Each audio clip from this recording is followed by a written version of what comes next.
1965년 2차 대전의 피해를 어느 정도 수습하고 한창 경제 발전을 진행 중이었던 영국은 그동안 소외되어 있었던 항공산업을 다시 육성하기로 결정했습니다. 당시는 가변익기가 한창 유행하고 있었는데 이것은 저속에서 날개를 펼쳐 순항 능력과 선회력을 높이고 고속에서는 날개를 접어 충격파와 항력을 적게 해 비행 능력을 강화하는 방식이었습니다.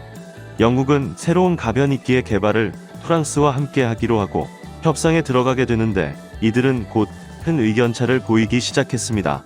프랑스는 지상을 공격하는 기본형 이외에 항공모함에서도 운용할 수 있는 함재 기형을 원했던 반면 영국은 초음속 훈련 기형도 같이 개발해야 한다고 주장하면서 양측은 대립하게 되었던 것입니다. 결국 프랑스가 자체적인 전투기를 개발한다며 사업에서 탈퇴하게 되자 영국은 새로운 파트너 국가를 구해야 했습니다. 영국의 가변익기 개발에 관심을 보인 국가들은 서독과 이탈리아, 네덜란드, 벨기에, 캐나다였습니다. 이들 국가들은 모두 미국의 F-104 스타파이터를 운용하고 있었는데 이 기체가 노후화되면서 새로운 전투기가 필요하게 되었던 것입니다. 이렇게 1968년 6개 국가가 공동으로 개발하는 다목적 전투기 사업이 시작되었습니다. 이 사업은 제공과 요격, 항공차단, 근접지원, 대함공격, 정찰 등을 모두 수행할 수 있는 당시로서는 꿈의 전투기를 개발하는 것이었습니다. 하지만 6개 국가의 공동사업도 쉽게 진행되지 않았습니다. 벨기에는 프랑스의 미라주 전투기를 구입하기로 했고 캐나다는 자신들의 요구가 제대로 관철되지 않는다는 이유로 사업에서 탈퇴하기로 결정했던 것입니다. 또한 기동성이 높고 보다 간단한 임무 수행 능력을 원했던 네덜란드도 탈퇴하게 되면서 이 사업은 영국과 서독, 이탈리아만 남게 되었습니다. 결국 이들 세 국가는 영국이 42.5%, 서독이 42.5%, 이탈리아가 15%의 지분을 가지고 사업을 진행하기로 했습니다. 지분 분리와 함께 전투기의 생산도 각자 분담하기로 했던 이들은 영국이 조종석과 전후방 동체, 서독이 중앙 동체와 가변익 구동축, 그리고 이탈리아가 날개 부분을 담당하기로 했습니다.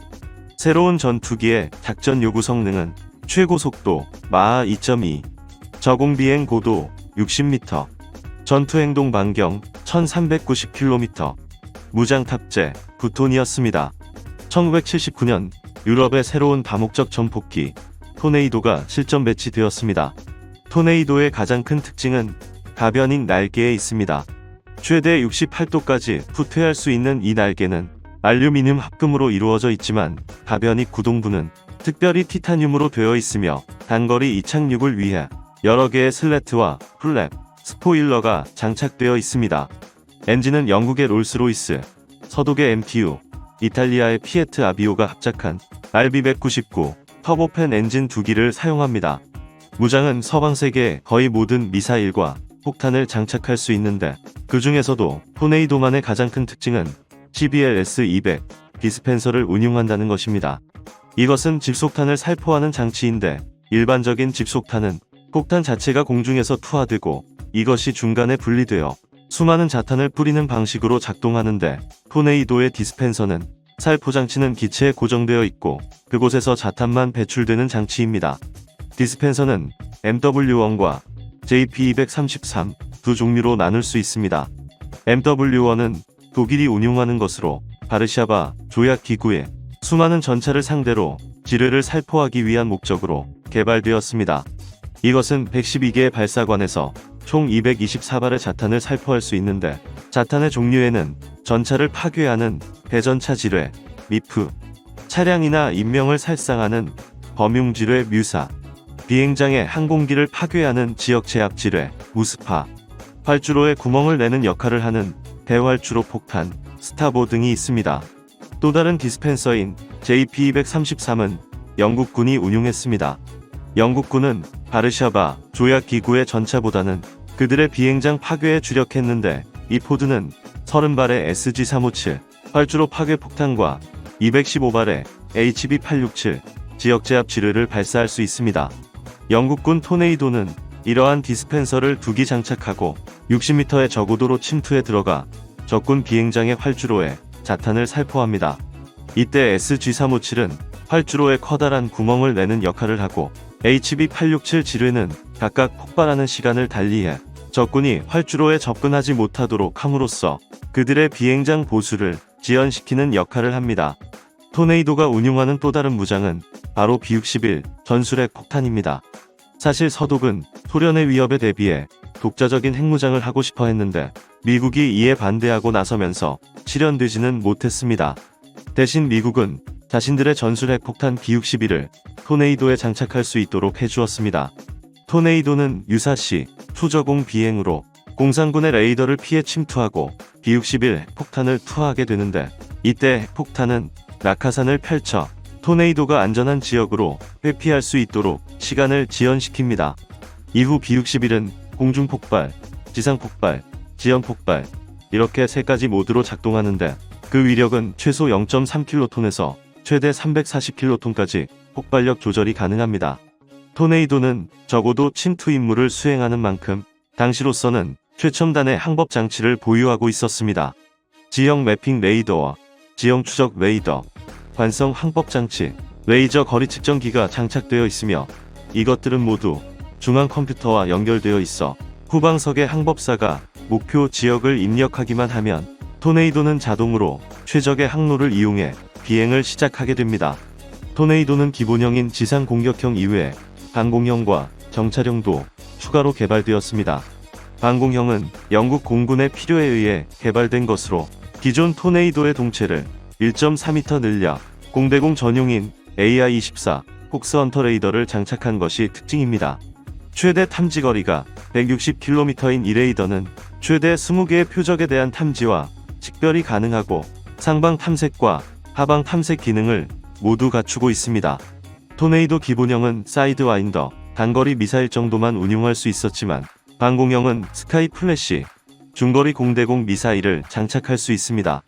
영국에서 개발된 이 미사일은 미국의 AIM-7 스페로우를 기반으로 한 것으로 반능동 레이더 유도로 작동되며 최대 속도 마하 4, 사정거리 45km의 능력을 가지고 있습니다. 토네이도 방공형에는 이 스카이 플래시 미사일을 4발 장착할 수 있었습니다. 토네이도의 또 다른 파생형인 정찰형은 서독과 이탈리아가 공동으로 제작한 기체로 적 방공망 제압에 사용되었던 미국의 F4 팬텀 G형을 대체하기 위해 개발되었습니다. 여기에 장착되는 전파 위치 측정 시스템은 적의 전파 발생지를 탐지, 식별하며 영상 적외선 장치는 항공기 주변의 지형을 영상과 적외선으로 탐지, 전송하고 전방 감시 적외선 장치는 날씨와 주야간 상관없이 적외선으로 탐지한 정보를 승무원에게 제공합니다. 토네이도 정찰형은 전자전 능력도 갖추고 있어 PSPJ, 전자전포드, AGM-88, 함대레이더 미사일 등도 장착하고 있습니다. 토네이도는 영국에 395대, 서독에 359대, 이탈리아에 100대가 배치되었고 유일한 수출국인 사우디아라비아에 120대가 도입되어 총 970여 대가 생산되었습니다. 토네이도의 실전 경험은 1991년 걸프전이었습니다. 토네이도의 실전 결과는 그리 만족스럽지 못했는데 그 이유는 개전 첫날 3대가 격추되었고 이후에도 5대가 추가로 격추되었기 때문입니다. 하지만 이러한 결과는 토네이도의 고위험 임무에 기인한 것이라는 의견이 있습니다. 당시 토네이도는 저고도로 침투해 이라크군 공군기지의 활주로를 파괴하는 임무를 수행했는데 이때는 이라크군의 방공망이 아직 건재한 시점이었습니다. 토네이도가 이라크군 공군기지에 폭탄을 투하하기 위해선 활주로와 수평으로 저공 비행을 해야 했는데 이러한 경로를 미리 예측한 이라크군 방공부대가 그곳에 탄막을 형성했던 것입니다. 하지만 전쟁이 발발한 지 6일이 지나면서 이라크군의 공군 전력과 방공망이 무력화되자 토네이도의 피해도 줄어들었으며 이후 위험한 저공 침투 임무보다는 고고도에서 안전하게 폭탄을 투하하는 임무를 수행했습니다. 토네이도는 걸프전 이후 보스니아와 코소보 내전, 아프가니스탄과 이라크 전쟁 등에서 큰 활약을 했습니다. 토네이도는 우리나라 공군에 도입이 시도되기도 했습니다. 독일은 2000년대에 들어서면서 대대적인 군축을 실시하게 되는데 이때 자신들이 사용하던 중고 토네이도를 한국에 제안했던 것입니다. 당시 우리나라는 F4 팬텀의 퇴역이 예상되면서 장거리 공격 능력을 갖춘 새로운 기체가 필요했는데 이러한 우리의 수요와 독일의 상황이 구체적인 판매 제한 단계까지 이르게 된 것입니다. 독일이 제안한 모델은 지상 공격 위주의 기본형이 아닌 정찰과 전자전에 특화된 ECR이었습니다. 토네이도 ECR은 정찰을 통해 각종 정보 수집이 가능하고 대함 미사일로 적 방공망을 무력화시킬 수 있는 능력을 갖춘 것으로 수명 연장을 통해 20년 이상 추가 운용이 가능할 것으로 예상되었습니다. 하지만 낡은 중고 기체이고 생소한 유럽 전투기라는 이유로 실제 계약 단계까지 이르지는 못했습니다. 현재 영국은 유로파이터와 F-35를 도입하면서 토네이도를 모두 폐역시킨 상태이고 독일과 이탈리아, 사우디아라비아에서는 아직도 일부 기체가 운용되고 있습니다. 이들 기체들도 F-35의 추가 도입으로 2030년대에는 전부 퇴역할 것으로 예상되고 있습니다.